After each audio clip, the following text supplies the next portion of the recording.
Ooh, look at all the journalists having a meltdown. It's the delusion of their power comes on crushing head. It's beautiful. A thing to behold. And enough content that's going to keep channels like Fratanga in business for months. So much profit.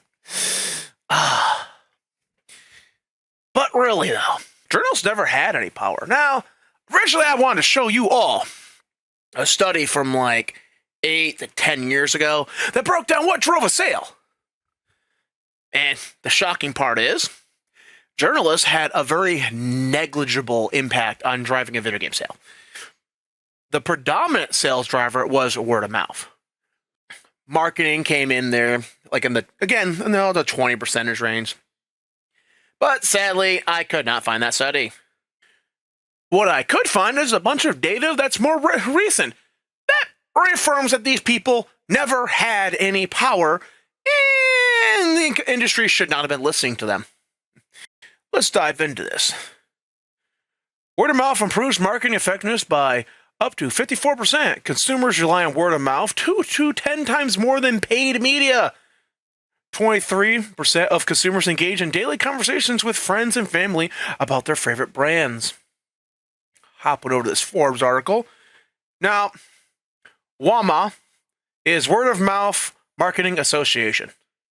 Let's look at the facts. According to Nielsen, 92% of consumers believe recommendations from friends and family over all forms of advertisement.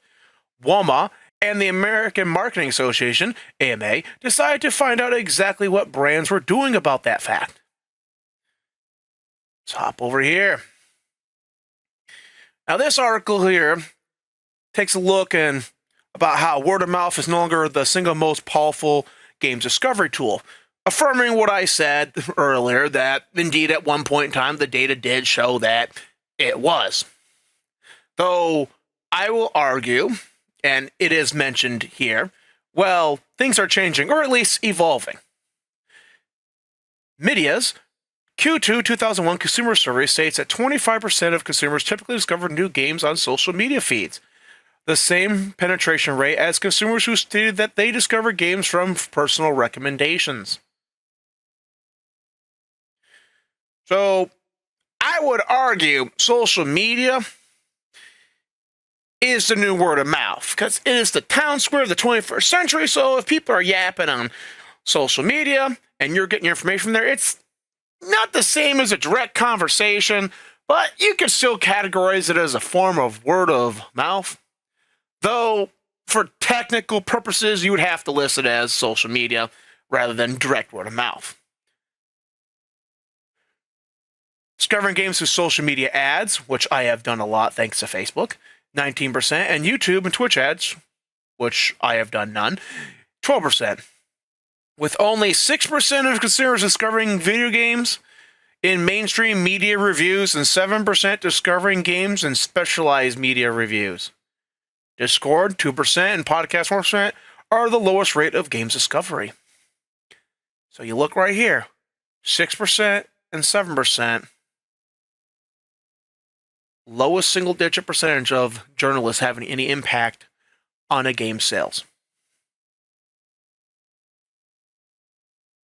And here's some final data. Word of mouth drives $6 billion in annual sales. 90% are more likely to buy when recommended by a friend. And 5 times more sales than paid advertisement. So, journalists don't have a lot of power. They never really did. It's really a cyclonic nature where you have people in the media say something, referencing people in academia or other areas, and then the industry references the media referencing them, and it's really all the same group. So you just have like 3 heads of a hydra, each reference each other, and then it becomes cyclonic. It's true because your group said it, and then another part of your group said it was true, and then now your industry is going to act on it. When it comes down to it, it's really a great scam. But word of mouth defeats that. That's why in the past, websites like 4chan are able to drastically negatively impact sales.